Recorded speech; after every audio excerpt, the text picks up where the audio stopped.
سەرەڕای بارگژی و پێکدادان و ناڕەزایی هەوڵاتیانی فەلەستینی ئەمڕۆ بەڕەسمی باڵوێزخانەی ئەمریکا لە قودس کرایەوە بەهۆی خۆپشاندانەکانی شەوەدەیان هەوڵاتی شەهید بوون.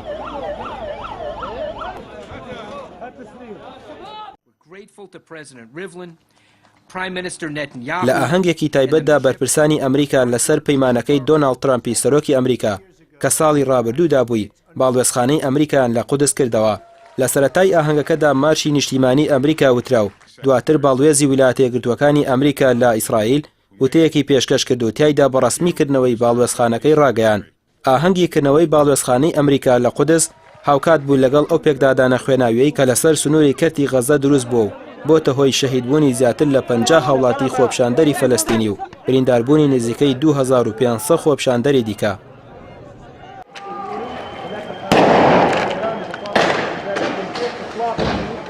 کردنەوەی باڵوێزخانەی ئەمریکا لە قودس و شەهیدکردنی خۆپشاندەرانی فەڵەستینی لەلایەن سەربازانی جوولەکەوە کاردانەوەی فراوانی لێکەوتەوە و یەکێتی ئەوروپا لەبارەی کۆمەڵکوژی فەلەستینیەکان لەلایەن ئیسرائیلەوە وتی پێویستە ئیسرائیل ڕێز لە خۆپشاندانی ئاشتی بگرێت و هێز بەرامبەر بە خۆپشاندەران بەکار نەهێنێت. وەزارەتی دەرەوەی تورکیا ڕایگەیان بە توندی ئیدانەی گواستنەوەی باڵوێزخانەی ئەمریکا بۆ قودس دەکەین و دانی پێدا نانین و هەموو ئەنجامێکی نەرێنی کە بەهۆی ئەم بڕیارەوە بکەوێتەوە ئیدارەی ئەمریکا لێی بەرپرسیارە.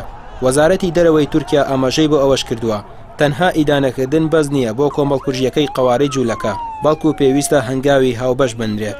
هاوکات یوسف محەممەد وتەبێژی حکومەتی فەڵەستین ڕایگەیاندووە بانگەواز دەکەین لە حکومەتە عەرەبی و ئیسلامیەکان و وڵاتانی دۆستمان هەموو هەوڵێک بدەن بۆ ڕاگررتنی ئەو خوێنەی لە غەزە دەڕژێت و پشتی حکومەتی فەلەستینی بگرن لە بەرەنگاربوونەوەی هێزی داگیرکەری ئیسرائیلدا. بەپێی ئامارەکانی وەزارەتی تەندروستی فەڵەستین ژمارەی شەهیدانی کاروانی گەڕانەوەی گەورە کە لە 30 ئازارەوە دژی ناساندنی قودس وەکو پایتەختی ئیسرائیل دەستی پێکردووە گەیشتە 100 شەهید و هەزاران بریندار و کۆمەڵگەی نێودەوڵەتیش لە ئاستاوانەکانی ئیسرائیل دژی خۆپشاندەران بێدەنگیان هەڵبژاردووە و هیچ هەڵوێستێکی کرداریان نەبووە.